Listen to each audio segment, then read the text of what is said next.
네, 지난 1월부터 서울시청 앞 서울광장에 설치되어 있었던 이 보수단체들의 천막 41개가 오늘 129일 만에 강제 철거가 됐습니다. 그동안 이 박근혜 전 대통령 탄핵 무효를 주장하던 보수단체들이 불법 설치했었던 건데, 자, 철거 과정에서 혹시 충돌이나 이런 건 없었습니까? 네, 오늘 서울시 공무원 600여 명과 모두 800여 명을 투입해서 이 철거를 진행했습니다. 오전 6시 30분부터 30분 동안 이 철거 작업을 진행을 했는데 41개 동의 천막을 철거하는 동안 별다른 그 충돌이나 그런 것들은 일어나지 않았습니다. 네. 하지만 그 전에 이 친박 단체들, 이 단체들에 대해서 여러 차례 경고를 했기 때문에 네. 이번에 할 수 있다. 이번에 자진 철거를 요청을 해왔고 그를 지키지 않아서 이번에 불법 철거의 작업에 들어갔다. 이런 얘기를 했습니다. 네. 뭐 여러 차례 통보를 했다고 그러는데 뭐 어떤 통보를 얼마만큼 서울시청에서 한 겁니까? 네.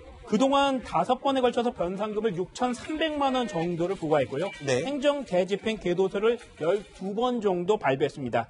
또 자진 철거 요청도 여러 번 했기 때문에 이런 것들이 있었고 실적법 위반을 너무 많이 했다. 그렇기 때문에 이번에는 서울광장에서 물러나야 한다. 이런 얘기를 했고요. 네. 서울시에서는 이제 잔디를 깔고 있습니다. 네. 아, 그러니까 서울시청 앞 광장 지나갈 때 천막들이 굉장히 오랫동안 쳐져 있는 걸 봤는데 이제 거기 싹 치우고 새로 잔디를 까게 된 거군요. 그런데요, 이 보수단체들이 일종의 형평성 논란의 문제를 제기를 했습니다. 왜냐하면 광화문 광장에는 세월호 추모 관련 천막들이 14개가 쳐져 있는데 왜 거기는 부수지 않고 우리만 부수느냐 하면서 형평성 문제를 제기를 했죠. 그렇습니다. 이렇게 문제 제기를 하고 있는데요. 서울시의 해명은 이렇습니다. 14개 중에서 11개는 중앙정부의 요청으로 만들어 놓은 시민들의 추모 공간이고 나머지 3개 정도가 지금 허가 없이 설치된 시설이기 때문에 이 부분에 대해서는 변상금을 계속해서 부과하고 있다. 이런 설명을 내놓고 있고요. 근데 이에 앞서서 그 탄핵 정국 당시에 광화문 광장의 한 3분의 1 정도를 뒤덮고 있던 80여 개에 이르던 천막들이 있었습니다. 네. 그 천막들에 대해서도 변상금을 부과하겠다라고 서울시가 밝혀왔었는데요. 네. 그 변상금이 제대로 물려졌는지 이런 것도 굉장히 궁금하고요. 네네. 이 추모시설, 그 세월호 참사에 대해서 국민적인 추모 뜻이 모아지는 그런 공간으로 역할을 해왔고요. 네. 그리고 지금도 많은 시민들이 찾고 있습니다.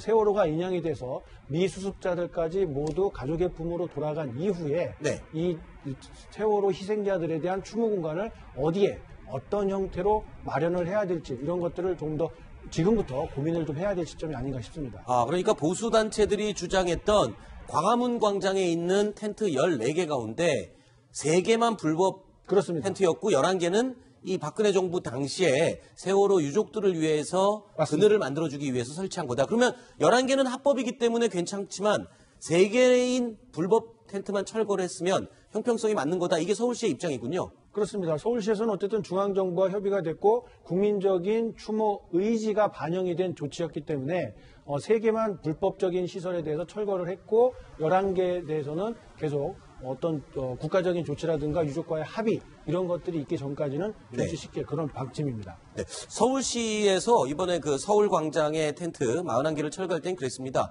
이 공간이 최근까지 여러 가지 행사가 모두 취소되면서 시민들이 굉장히 불편을 많이 호소했고 시민들에게 다시 공간을 돌려줘야 한다라는 명분이 가장 컸다라고 설명을 했는데 광화문 광장은 그럼 어떻습니까? 광화문 광장은 이 세월호 관련 이 천막들 이 부분이 시민들에게 돌려줘야 될 부분에 대해서는 어떻게 볼 수 있나요?